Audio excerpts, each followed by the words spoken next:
What kind of questions did we come across on the homework? Some of you said you had a few. Yeah. Literally the whole thing. I have Whole no thing. idea how to do it. Starting on the first problem? Well, okay, no, not actually the whole Okay. thing. That was an exaggeration. Well, like, it wasn't. Okay.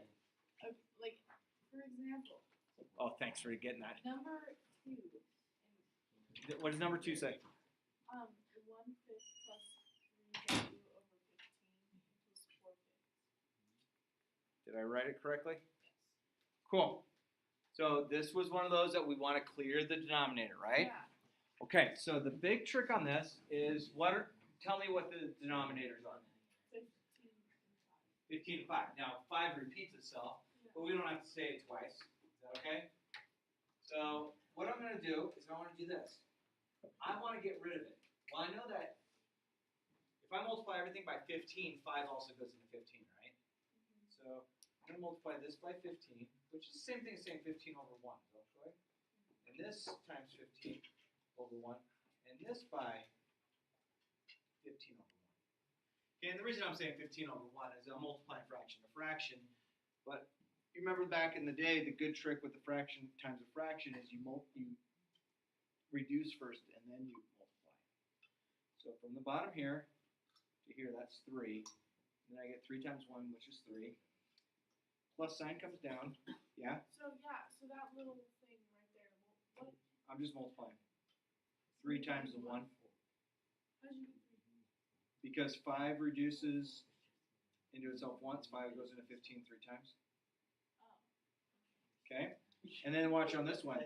So you got 15 here and a 15 here, so that just reduces to 1. So 1 times 3w is 3w. Right? And then on this one, 4 times 3 is 12. Starting to see it? I see a smile, so I would say Yeah, I get that's a good thing. From here, I can go ahead and start solving. So I'm going to do my little dotted line. Bless you. Subtract 3 from both sides. So that gives me 3w equals 9. You feel good with that? Okay. And then divide each side by 3. So I find that w equals 3. Good there? Yeah. All right. What else would we like to see? Yeah. 6. Number 6. Could you read me what number 6 says, please? M over 4 plus n over 2 by 8. Did I write it up there appropriately? Okay, so again, we want to clear the denominators, right? What are my denominators? 8, 2, and 4. Now, it just happens to be that 8 goes into 8. Does 2 go into 8? Yes. Does 4 go into 8? Yes. So if I multiply all 3 of those terms by 8 over 1, that's going to allow something to happen. So if I multiply that by 8 over 1 or 8 over 1, and I was just saying 8 yesterday, but it really is 8 over 1. So now it's a fraction times a fraction. Now I want to reduce. That goes in there twice. So what does this become? 2m. The plus sign comes down, bless you. 2 goes into 8 4 times. So what does this become? 4m. 4m. And then that cancels here. So 1 times 5 is 5. Is that all right? Like terms, 6m equals 5. And then you only have one move to do on the other side. You just have to divide that with 6. So you find that m equals 5 over 6. Cool? What else did we come across that we might have a question on in last night's homework? Anywhere, front or back? It's a new concept, so it's okay if and we're going to work some more today, so we're not just leaving this. Yeah? 13. 13. Can you read me number 13, please? Yeah, sure. It's 2x minus 1.5x. Like this? Yeah. Okay. Yes. Well, it's negative 1/2. So it's a minus sign? Yeah. Cool. Got it. Alright. And then plus 2 minus 9 over 4x equals 52. Oh, wait. I wrote too much. Hang on. This is 13. 2x minus half x plus 2. Oh, there's a minus right there. Got you. That's a minus. And then it's 52. 52. Right? Okay. All right. Ooh. This one, oh my gosh. So let's see if we can write this down. So I have 1 term, 2 term, 3 term, 4 term, 5 term, 5 terms.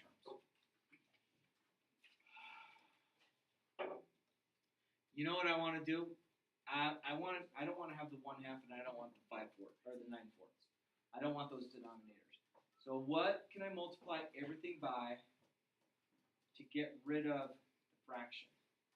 Does 4 go into 4? Yeah. Does 2 go into 4? Yeah. So if I multiply, how many terms did I say I have?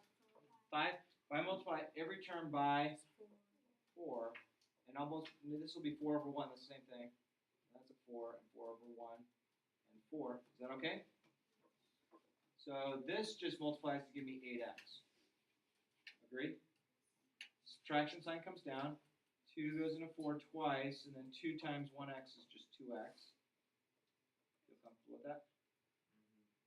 And then I have, that's just going to give me plus 8. There's no x with it. And then 4 cancels itself.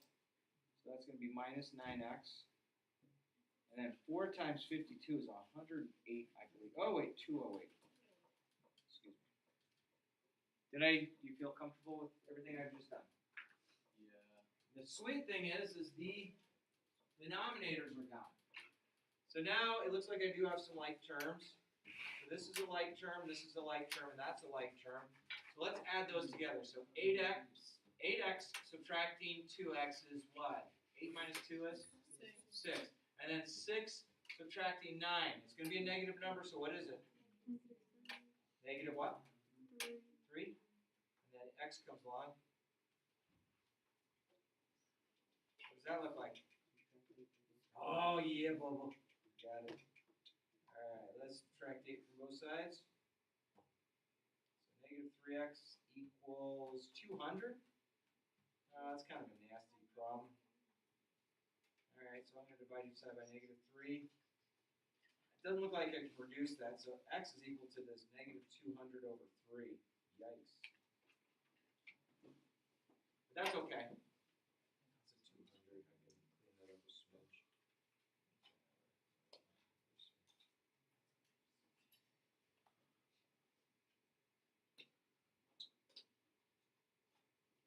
What do you think? Anything else we'd like to take a look at? Yeah. Number 12? What does number 12 say? 1/3 equals negative 1/6. And then parentheses x minus 29 negative. Hang on, I'm going to take a look. Lost that symbol.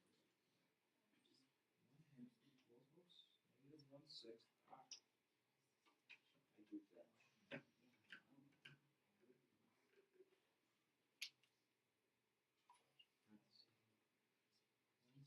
X minus what is this? X minus what? 20.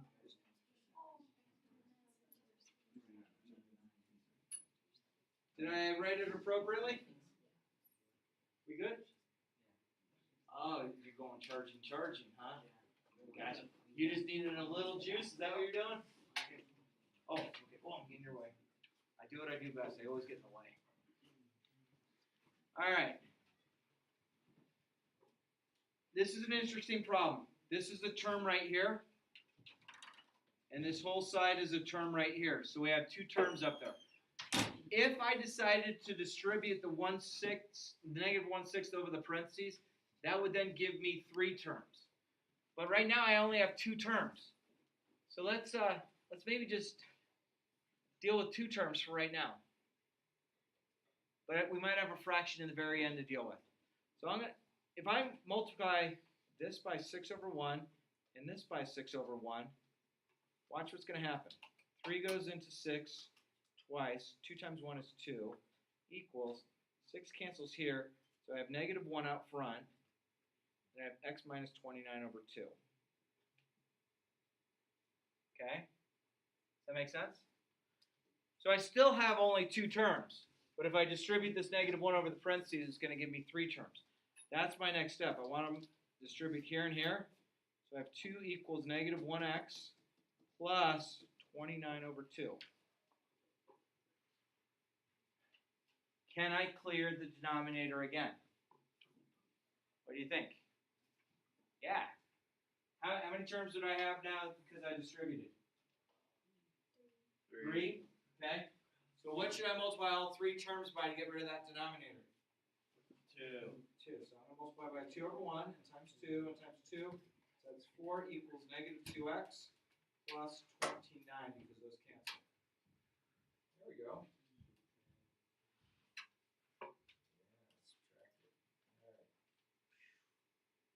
Subtract 29. Subtract 29. So negative 2x is equal to negative 25, I believe. Would that be about right? Something costs $29. I give the cashier $4, so I still owe 25. All right. And then I'm going to divide each side by negative 2. Negative over negative is positive, so I get 25 over 2. Done. Yeah. It would be 12 and 1/2 or 12.5 if you wanted to. If it was 15, that would have to be 30 over 2 to get you 15. Any of those others you would like to take a look at, work out? Is everyone okay with that? Will you do me a favor? If whatever you're handing in, that's great. Does anyone hand in the summer packet today? Anyone hand in the summer packet because you don't have it in yet? Because it's counting against you if you don't have it in, which you don't want it to count against you. If you don't have the summer packet, email me and I'll send you the link so you can print it off. You can print it off in the Math Science Resource Room. But make sure your name's on anything that you're handing in. Pass it on forward, please.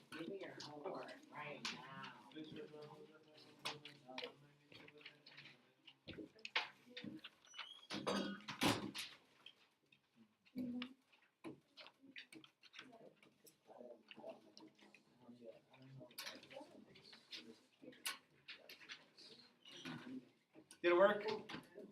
Cool.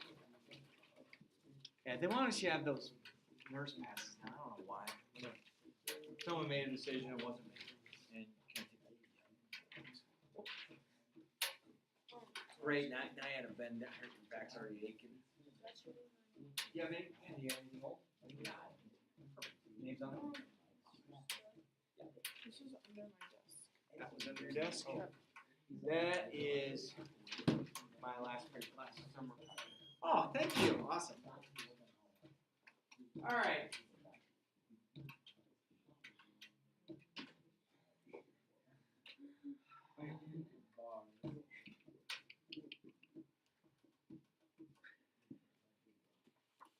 All right, coming back out to you is old homework. So take yours, pass on the rest.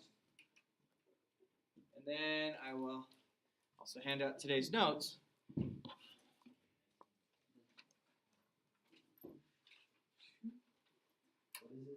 Today's notes. Not homework yet. You have to have the book. You need to get the book? Yeah. Sweet. It'll be in the book. Does anyone still need to buy the book? Does everyone have the book now? You bought it from Bare Necessities, or you know where to print it off?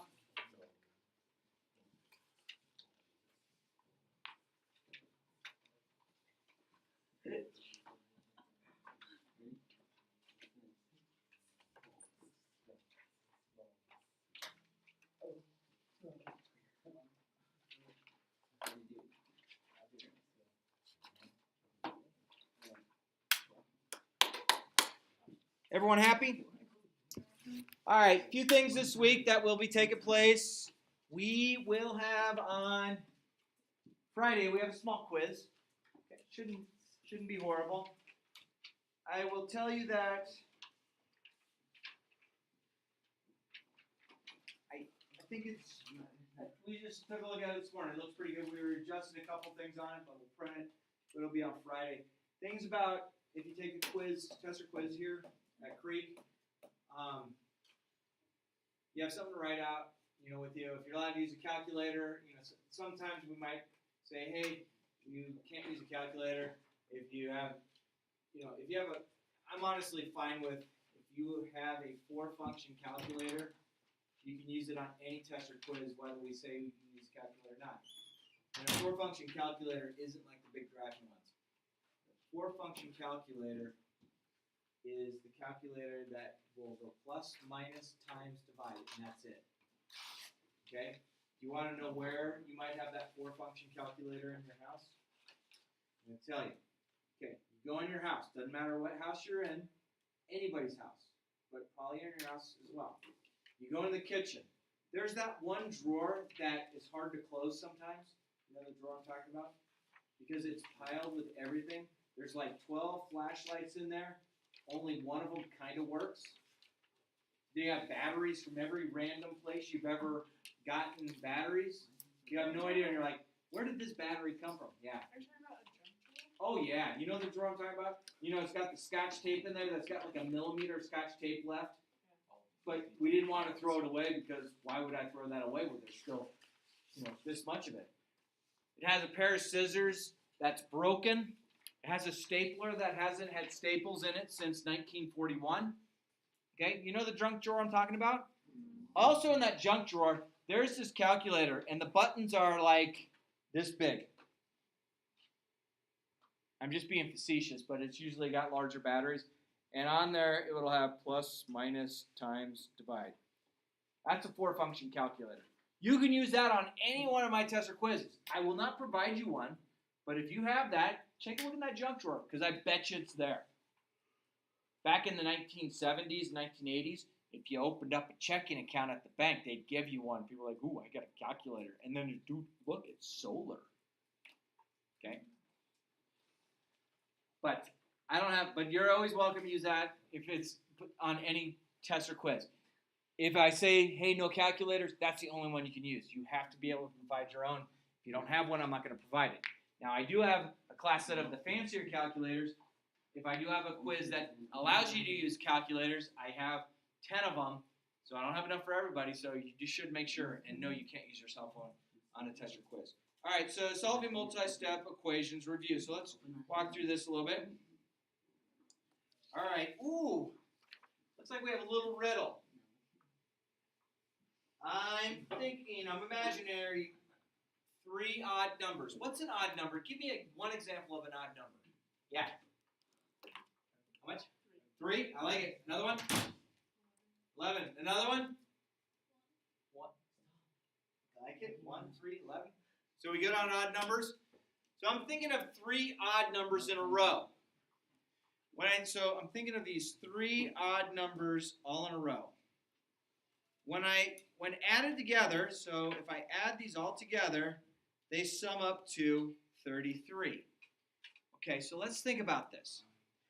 Do I know what the odd numbers are? No. Now, it's a small enough number that we might be able to think of it. But I do know this. Let's say if I call this x, and I know x is an odd number. What number do I have to add to x to get to the next odd number? So if I went to 3, what do I have to add to 3 to get to 5?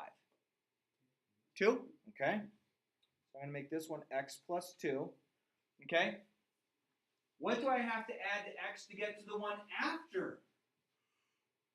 So how would I go from 3 to 7? What would I have to add from 3 to 7? Because those are odd numbers. 4. So this is going to be x plus 4. Okay, so it says I'm imagining 3 odd numbers in a row. So x plus 2, x plus 4. That would allow us to do this.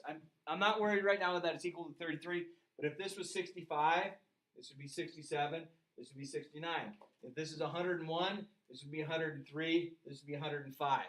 Okay, that's going to allow you to get consecutive, one after the next, odd numbers. And this also works on even numbers, exact same structure. To go from 2 to 4 to 6 to 8, you'd add 2 each time.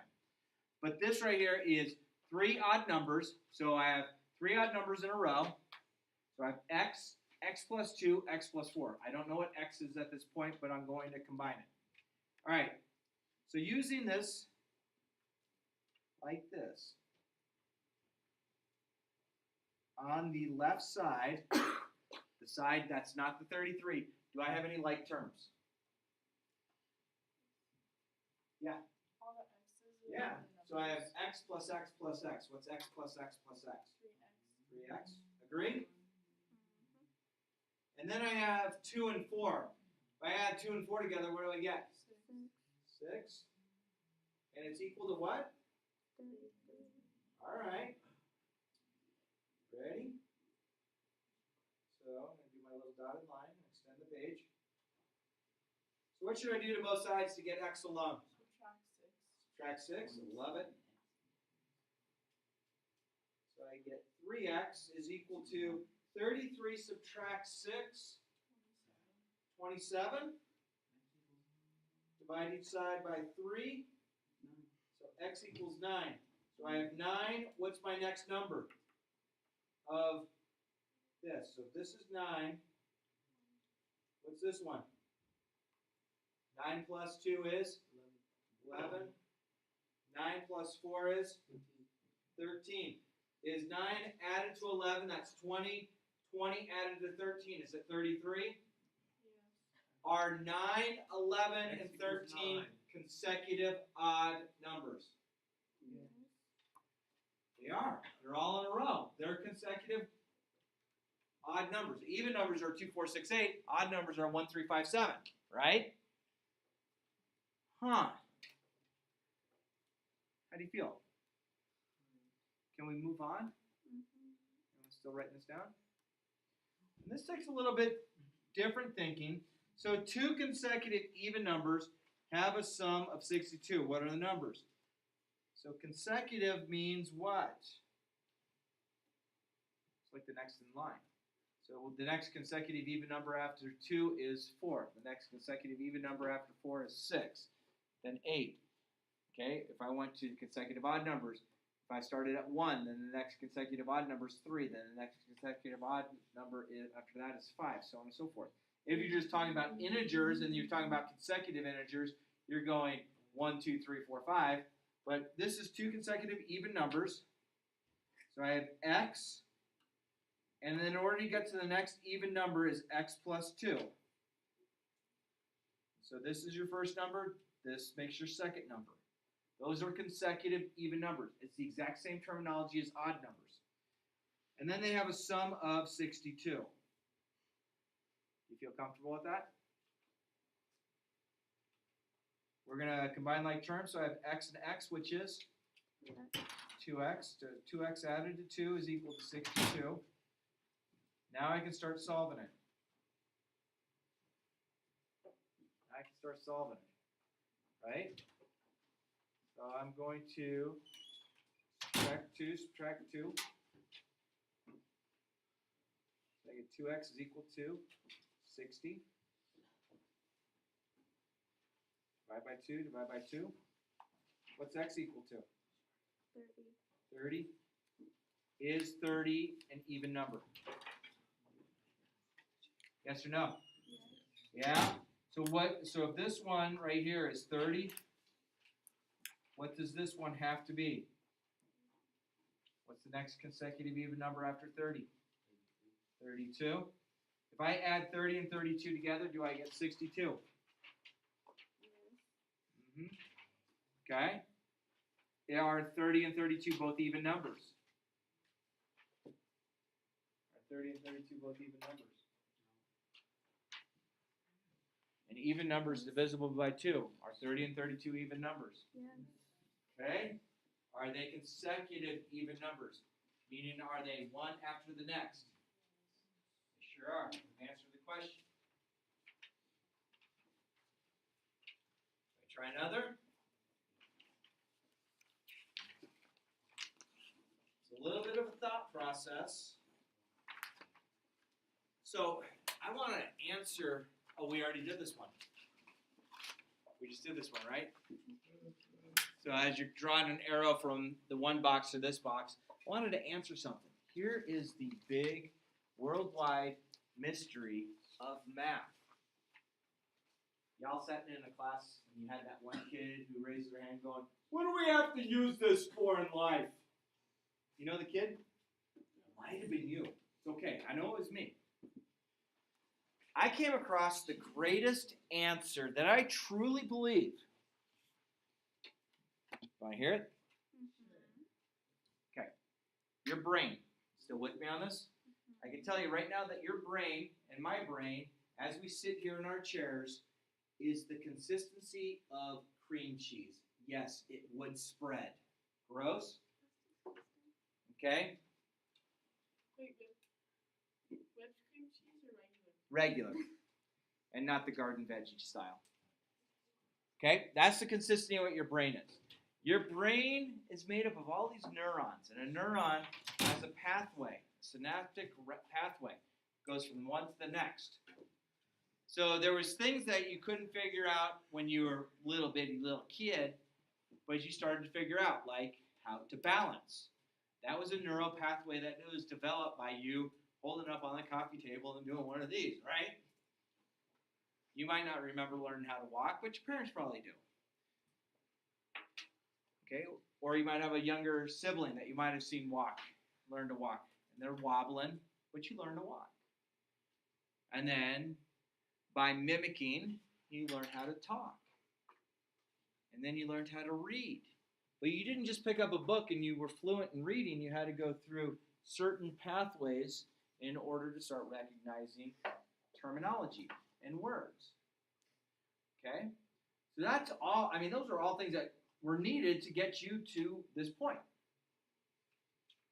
Then you have math.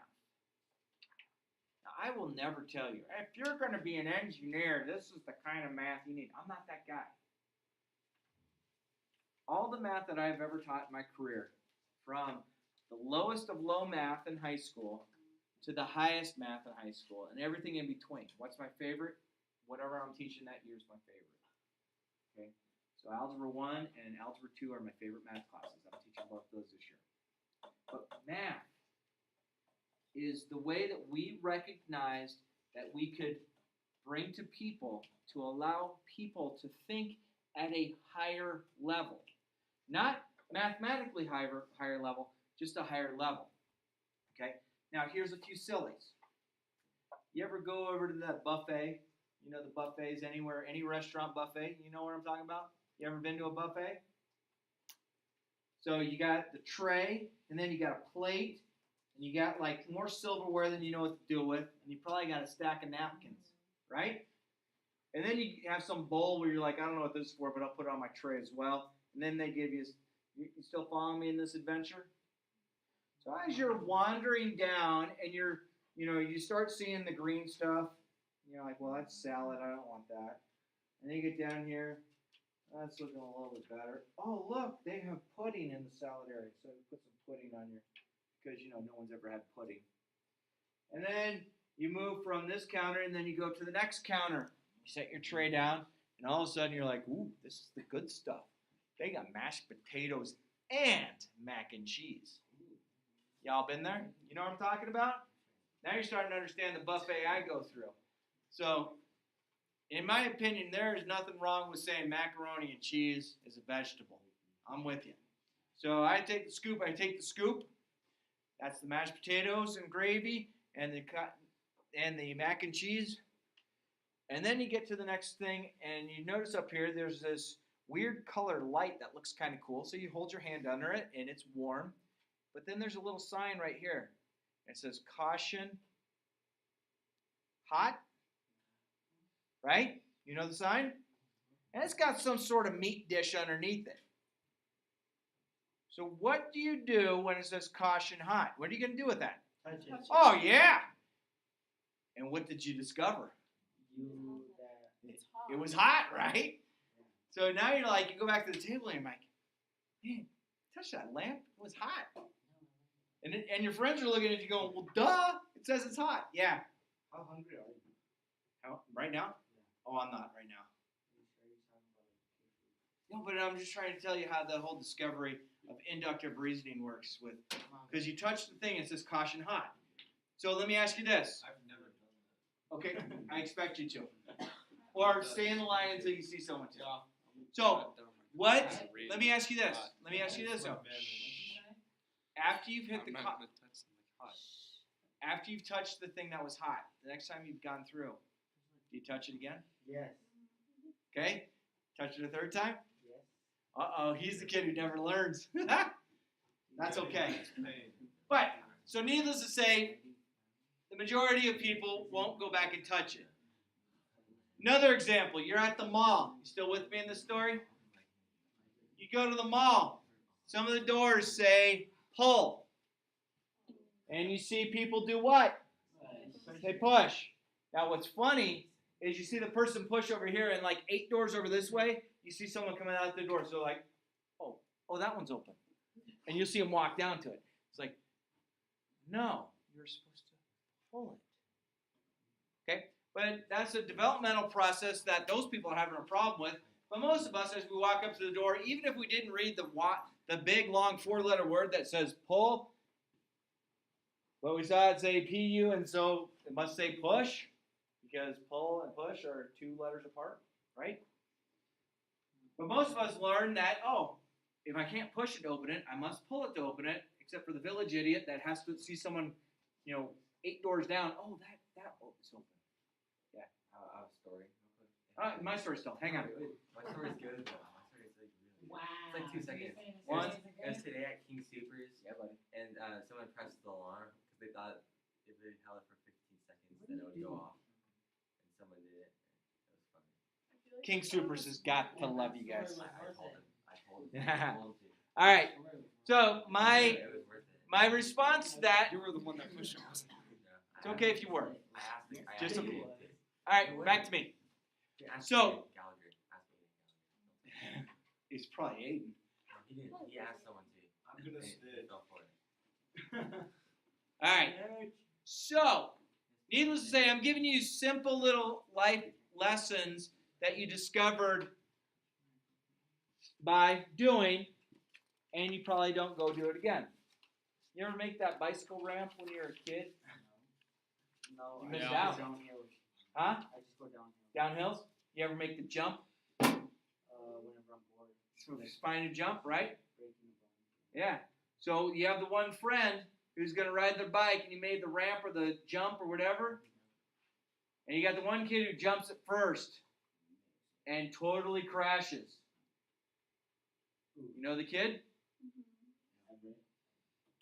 So then what do you do as the rest of your friends? Hey, okay. Let's set it back up. Set it back up. Let's try again. But maybe this time we should. Send it. Okay, so there's all these discovery things, but and these are all little silly examples, but the thing is, as you start using math and you progress further and further and further in math, the ability for your brain to think and solve problems, just anything out there problems, becomes at a higher level. Y'all have that one friend where you're like, dude, you're dumb. You know that one friend I'm talking about? That friend that doesn't have the common sense? I'm not friends. You know, that friend you're at the park and they're the one who are going to get pooped on by the geese? You know the friend? Yeah, I was gonna say. It's not fun. That friend that you go to the Elitch Gardens place and you're riding the roller coaster and that one friend gets barfed on by somebody on a ride? So we're not talking about that friend. We're talking about you. We're talking about you and the developmental skills of your brain, and you exercise your brain to problem solve. And that's where math is used in your life. Yeah. How is it your fault if somebody barks on you? It's just funny. I'm sorry, someone gets barked on, that's just plain funny. That's almost as funny as somebody tripping and falling in front of me. How do you use That's math in that case? You don't. There's some people that just will never get it. I And get it. that's what I'm I going don't get it. Like 20 Alright, so we just did this. Yeah, so my whole thing is math is used to allow you to think at a higher level. Hopefully not to continue to touch the caution hot, the wet paint. Pull when it says push and think you're locked out. Okay, we're hoping. That's what this is. So, all right, now this is 3 consecutive numbers. So I have 1, I have 2, I have 3. All right. 3 consecutive numbers. They have a sum of 36. So what is a consecutive number? What's the next consecutive number after 7? 12 is after 7? Oh, wait. 9. Just consecutive number. Oh, 8. The next number after 7 is 8. The next consecutive number after 8 is 9. 12 plus Okay. 12 plus 12 is 36. Yeah, but we're talking about consecutive numbers, not exact same number. Darn. All right, so let's do this. Shh. If this is x, hey, I'm almost done. Almost done. How do I get to the next? Shh. How do I get to the next consecutive number? Some of you are talking way too much, and you're about ready to sit in the dean's office. If I go from x, what's my next number that's after x as a consecutive number? So if I went from 7 to 8, what did I add to 7 to get to 8? 1. So what do I do here? I add 1. To get to the next one, I do add 2. Okay, so watch. Ready? If this was 3, then this would be 4. This would be 5. Agree? So now this is going to work for us. So it's going to equal 36. So it's not 3, 4, and 5.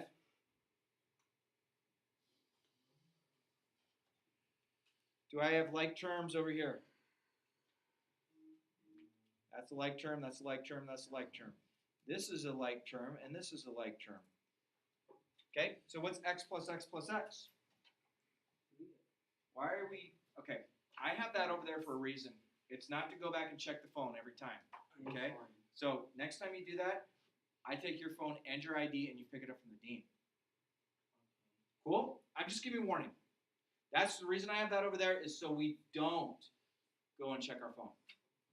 Okay? If you don't like my policy, I will sign you out of my class. I'll sign you into any other CP Algebra 1 class you want.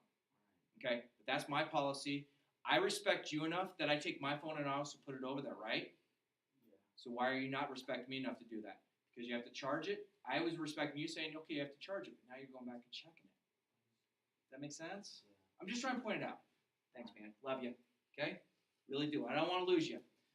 Okay? And I don't want to have to take it down to the dean's office and then you get in trouble for it. I don't get it. Why do you have to take my ID? Because I don't know, because your phone and your ID go with your phone. And then the dean would know, oh, I need to pass this off to this dean, and then your dean would actually contact you to come down and pick it up. And the first time they give you a warning, they give it back to you. Second time, mom and dad have to come down and get it. Okay, or parent or guardian or whomever. Okay, that's how they do it. Okay, we have a 0 tolerance for phones. That's why I put mine over there because I don't want mine doing that too. Cool? Thanks, man. Love you. Okay. All right. 3 like terms. X plus x plus x is. X plus x plus s is 3x. 1 plus 2 is? And that's equal to 36. Agree? Why? I know, but so this 36 has come down here. Does it come down here? Okay. All right. Let's work it. What should I do? Subtract 3. Love it. So, oops, come on. So I get 3x is equal to, that's a 3. How much? X equals 11. But 36 minus 3 is? 33. Divide by 3, so x is equal to? 11.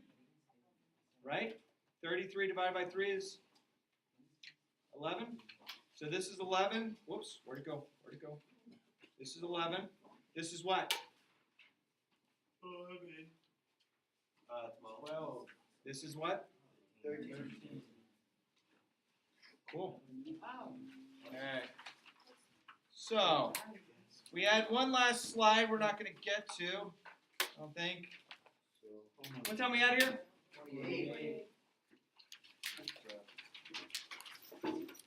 That's your assignment right there. 7 to 8. 7A. It's a worksheet. It's in the book. Okay? Go get your phones. Front and back.